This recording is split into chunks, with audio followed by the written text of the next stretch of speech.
So this is the zombie prop that I did this year. I'm going to show you the inner workings of it. There's different pieces to it that you have to make. There is the one-way mirror with that, and then this is on a pressure switch as well. And I'm using an Arduino controller with this, and it's a shiatsu massager for the zombie body. So starting off with the mirror, and I'll show you with a smaller mirror. First of all, I use plexiglass.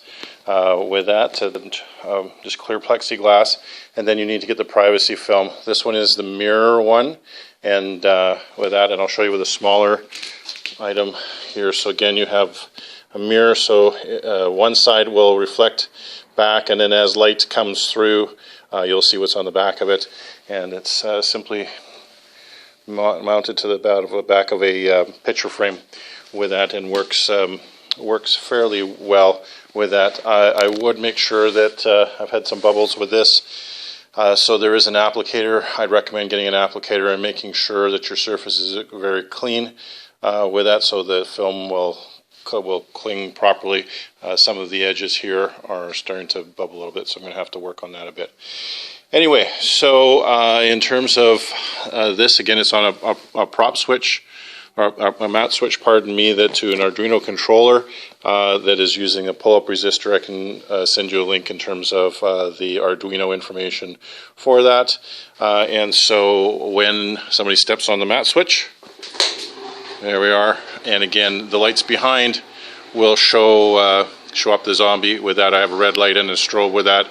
I have one arm of the prop is actually on a hanging string, just on some monofilament line, so it's loose and gives a nice effect with that in terms of the sway of the arm. And actually I've positioned it so the zombie itself will bang into the mirror, so you get a bit of effect of some noise and the thing coming at you as well. So that's actually a nice effect with that. I'll show you the inner workings of the massager so you can see kind of the linkage with that.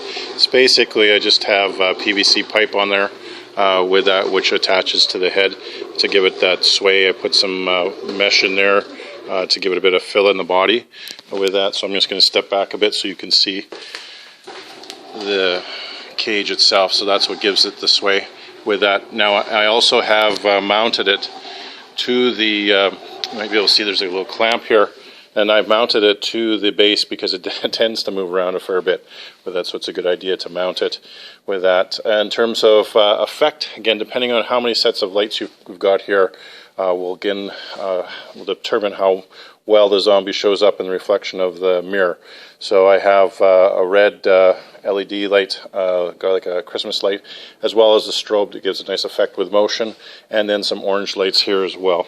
So that gives a good bit of light in terms of making it reflect. I might put a little bit more light in there just to give it a bit more brilliance through the mirror. Here is the zombie in the dark. Might be a bit hard to see the frame right now, but I just have that up over top of it loosely. And so again, as you come forward to the prop, because of the dark lights or the backlight behind it, it looks like a regular mirror and you'll see a reflection. And then once you step on the switch, then the again, the light from behind makes the zombie appear in that one-way mirror with that, and there's the prop with that. So once again, it's on a timer delay as well with this, so that if somebody steps on it and stands on it, it will not trigger itself. So there's a bit of a delay with that if you try to step on it again with that. And I'll show you again the electronics behind this in a different part of this and a link as well. So one more time, we'll wait for the delay to go off, and then we'll step on again, and there we go. So there's the zombie behind the mirror window with that new prop for 2015. Hope you enjoy.